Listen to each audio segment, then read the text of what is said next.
Kalau lancar kita membagi, lancar pula rezeki kita. Kalau lepas kita membagi, dilepaskan Allah pula rezeki itu untuk kita.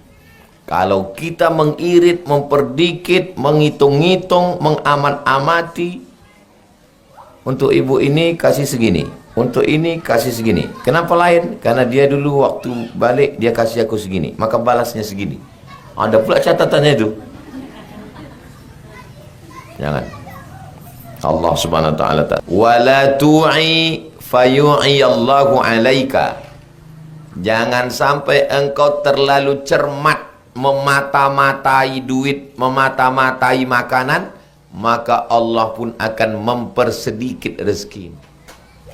Kalau mau kasih, kasih aja. Ini ada orang memasak. Berapa kita masak? Buat porsi agak 10 orang. Nanti kalau ternyata tamunya cuma datang 5, sisanya bagikan. Siapa-siapa yang mau makan, bagi. Alhamdulillah, kalau ibu hatinya lapang, bapak hatinya lapang, sejalan ibu sama bapak, alhamdulillah. Jadi saya kalau pulang dari Batam, pulang dari Makassar, pulang dari Papua, pulang dari mana, itu makanan tuh udah dibungkus ustazah, bungkus. Ini untuk santri, ini untuk media, ini untuk ini, ini untuk ini, untuk ini. Belum lagi sebelum saya suruh bagi udah dibagi-baginya.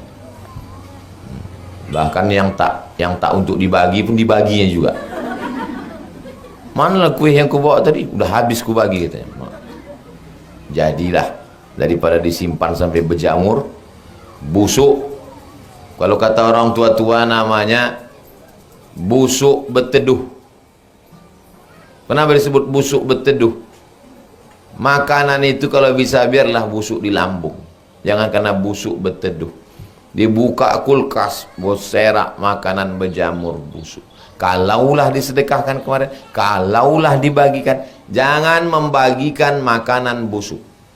Buah-buahan, sayur-sayuran, gulai, cicipi dulu, baru dikasih.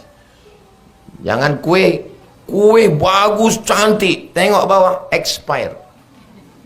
Orang karena yang ngasih kita, makannya aja, dimakan jam 1, jam 2 meninggal. Bawa ke rumah sakit, hasil ronsen, meninggal. Zolim kita, aniaya. Maka Allah Subhanahu wa taala akan membuat seperti yang kita lakukan. Kalau lancar kita membagi, lancar pula rezeki kita. Kalau lepas kita membagi, dilepaskan Allah pula rezeki itu untuk kita.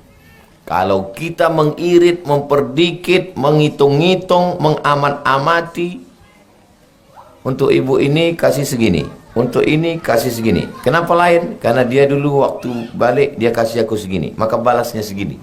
Ada pula catatannya itu. Jangan. Allah Subhanahu wa taala tak suka begitu. Hadis ini yang nomor 277 muttafaqun alaih. Ada dalam Sahih Bukhari, ada dalam Sahih Muslim. Penjelasannya imfahi wandahi, artinya bersedekahlah. As-salasatu bima'na wahid. Amfiqi, imfahi, indahi, 3 kata ini artinya satu, berimfaklah.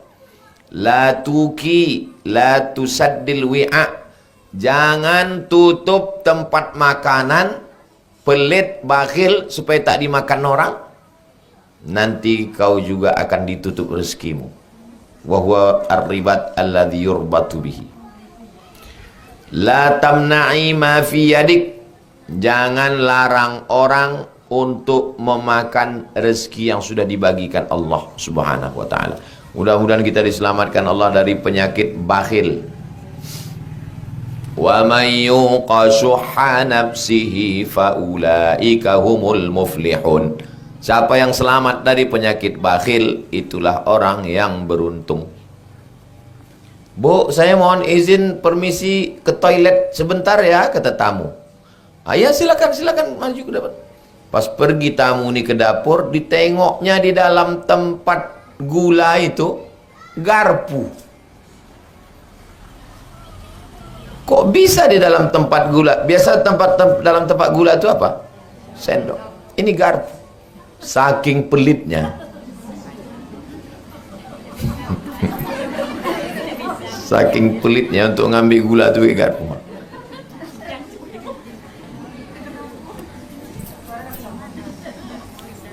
Datang tamu, asal udah mau bangkit, tamu tuh udah mau bangkit, tunggulah sebentar. Lah tak sempat lah kami membuat teh ini. Tunggu sebentar ya. Udah mau pulang. Kalau gitu kok izinlah saya. La ilaha illallah. Tunggu sebentar. Sampai mau sejam kita balik, tak juga datang teh. Pernah ibu ngalami macam itu? Maka sebelum tamu itu datang, siapkan dulu makanan. Datang nanti saya jam 1, siapkan makanan. Supaya apa? Man kana yu'minu billahi wal yawmil akhir falyukrim dhaifahu. Siapa yang beriman kepada Allah dan hari akhirat, muliakan tamu. Santri ini tidak diajar hadis. Santri ini tidak hanya diajar hadis baca Quran. Mereka mengalami sendiri karena dia punya jadwal untuk menerima melayani tamu. Jadi mereka ini 3 tahun, 4 tahun, sekarang masuk tahun keempat, sudah menengok sendiri macam mana melayani minuman, makanan, kue, tamu. Nanti kalau dia jadi ibu rumah tangga, kalau dia jadi ustazah, dia akan melakukan perbuatan yang sama macam dia dulu belajar, insya Allah. Ibu doakan supaya anak-anak ini sukses. Insya Allah mereka ini tak akan pelit, tak akan bakhil, karena dia sudah menengok sendiri. Coba kalau Ustadz terbakhil, alah Ustadz Somad itu ceramah aja ngomong, tamu datang, air putih pun payah keluar. Mereka sudah menengok sudah macam mana memuliakan tamu. Ini kadang orang kalau tamu ini datang tengok dulu status. Kalau RT air putih, kalau RW teh manis, kades kopi susu, kadus bandrek. Kita sama, mau gubernur, mau bupati, mau kades rimbo panjang, tetap teh manis. Yang dikasih kopi kalau minta. Saya Pak Ustadz ngantuk kali, minta kopi, baru dikasih kopi. Kenapa Ustadz tak kasih tamu itu minum kopi? Hidup sudah pahit, jangan minum kopi pahit.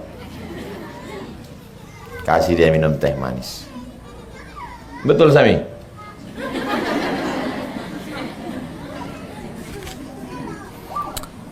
Berikutnya hadis nomor 278 dari Bilal. Oh, jadi Bilal itu ada juga meriwayatkan hadis Pak Ustadz? Ada lah. Biasanya hadis dari Aisyah, dari Abu Bakar, dari Umar, dari Abdullah bin Abbas. Ada Bilal meriwayatkan hadis.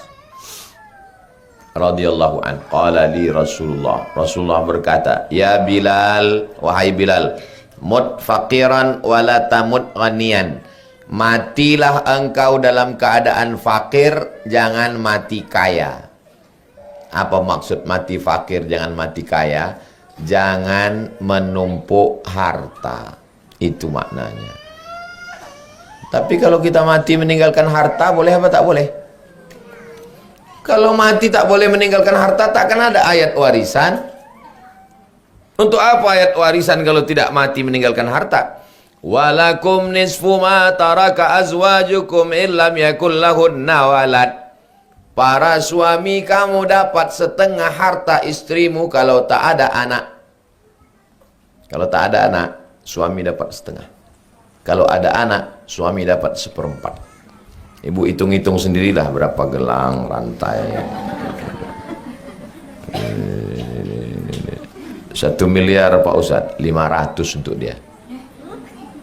Ibu kalau punya duit 1 miliar, untuk bapak tuh 500 juta. Itu kalau duit 500 juta ibu meninggal, yang menangis itu sebelah aja. Kalau ada anak 1/4, 250 juta. Yang 750 dibagi ke ahli waris. Anak laki-laki 2 kali bagian anak perempuan. Untuk apa ada ayat warisan kalau tak boleh mati meninggalkan harta?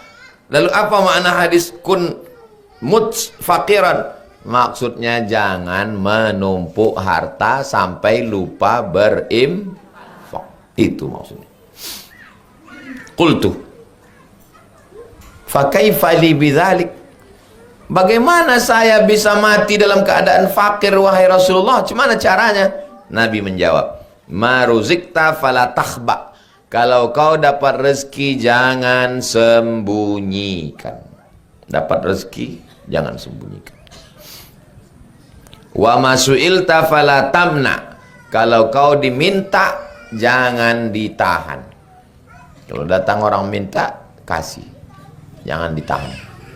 Tapi ingat, jangan sampai kasih semua sehingga orang yang wajib kita nafkahi tak dapat. Saya wajib menafkahi 3: istri, anak, orang tua. Ibu, siapa yang wajib ibu nafkahi? Ibu perempuan tak wajib menafkahi siapa-siapa. Nah, itulah enaknya jadi perempuan. Suami ibu, siapa yang wajib dinafkahinya? 3: ibu, anak ibu, orang tua. Wajib dinafkahi.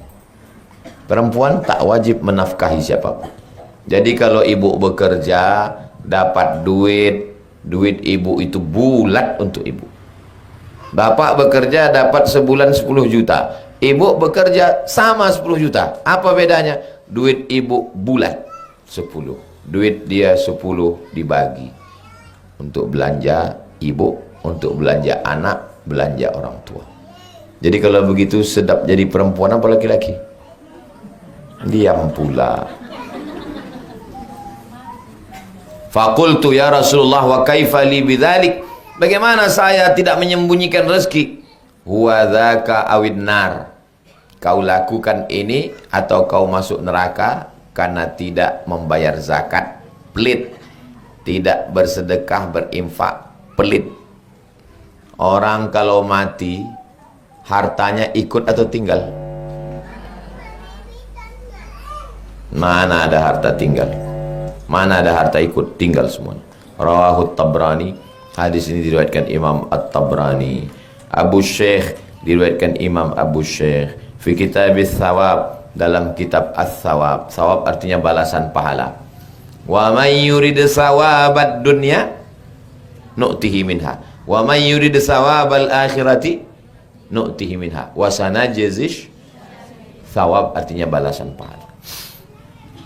Ini hadisnya nih sahih apa tidak sahih Pak Ustaz? Wa sahhahul Hakim. Kata Imam Al-Hakim hadisnya hadis sahih. Bunyi lafaznya alqallahu faqiran, ilqallaha faqiran wala talqahu ghaniyan. Kalau bisa kita jumpa sama Allah dalam keadaan fakir, tidak ada di hati kita ini apa-apa. Fakir artinya tak punya apa-apa. Tak ada dalam hati kita ini apa-apa. Semuanya kita serahkan pada Allah SWT, tapi tetap meninggalkan harta untuk ahli waris. Ustadz Somad, kalau saya mati, rumah saya, motor saya, duit saya, emas saya, ambil semuanya. Boleh apa tak boleh? Tak boleh. Saya sudah dengar pengajian Ustadz kemarin, maka kata Ustadz, mut fakiran, matilah fakir. Maka ini STNK BPKB Pak Ustadz, ini surat tanah, ambillah semuanya. Tak boleh. Makanya nyampaikan hadis jangan cuma satu hadis, karena dalam hadis lain ada orang meninggal mau dikasihnya semua, kata Nabi. Tak boleh.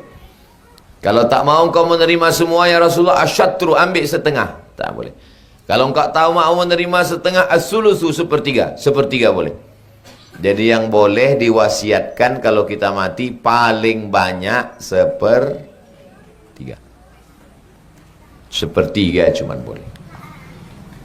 Sebelum mati dibuka-buka lemari, tengok wasiat.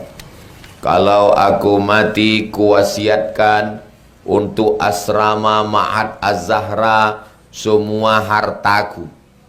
Yang jatuh cuma sepertiga. Kebetulan dihitung-hitung harta ibu 1 miliar. Amin. Yang jatuh cuman 333 juta. Yang 666 tetap dibagikan ke ahli waris. Jelas?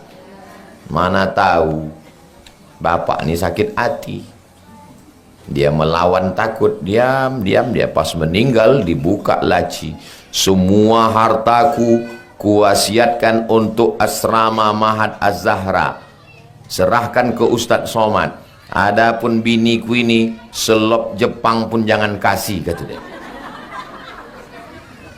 Nih, ibu jangan nangis.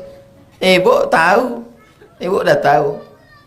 Kau cuman bisa ngasih 1/3, yang 2/3 tetap untuk aku, bodoh. 2/3 tetap dibagi. Kebetulan tak ada anak, ibu dapat 1/4. 333 juta untuk wasiat, 666-nya tadi dibagi 4, 1/4 punya istri. Kalau pakai hukum kompilasi hukum Islam Indonesia, harta yang dari menikah sampai mati dibagi 2, namanya gono gini. Kau begono, aku begini. Jadi ibu jangan mau ditipu orang. Itulah gunanya ngaji itu, biar tahu berapa jatahnya. Pulang dari sini ya ibu bilang, alhamdulillah bang, udah tahu aku jatah aku berapa. Kau jangan macam-macam. Kapan malaikat maut datang aku udah siap, udah. Hadis yang terakhir 279, wa an Anas ibni Malik, nama yang meriwayatkan hadis namanya Anas bin Malik radhiyallahu an. Qala, dia berkata, uhdiyat lin nabi salasu tawair, Nabi SAW diberikan ada 3 hadiah.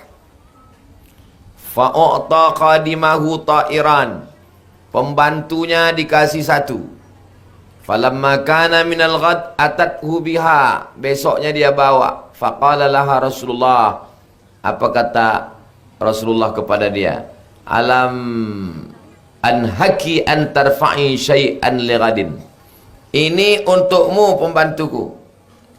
Besok dibawanya, mestinya habis dimakan. Burung potong gulai habis, besok dibawanya. Kata Nabi, kan udah ku kasih tahu, jangan simpan untuk besok, ambil potong goreng makan, selesaikan. Fa innallaha ya'ti birizqi ghadin, besok ada udah rezekinya. Rezeki hari ini habis, untuk besok ada udah rezeki masing-masing.